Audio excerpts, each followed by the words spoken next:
영심이 안 밝히시.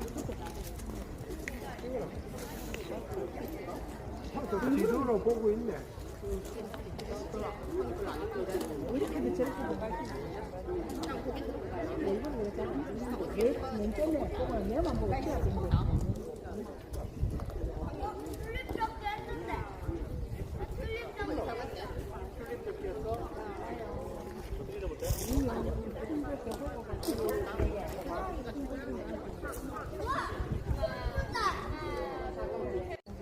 Nakanindot sa mga flowers, siguro mas kinaasa.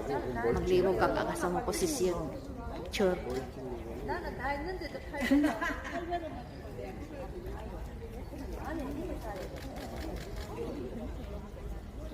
Ang ganda niya. Ay, yung pink cherry blossom. Ang tawag niya ay si double cherry blossom. Yung, bakit tinawag siyang double?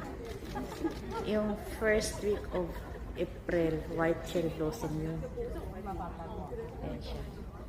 Tapos, karon ang third week, double cherry blossom, pink flowers. Diba ang ganda, guys? Ano na sa kalikod ng baha. Ayan.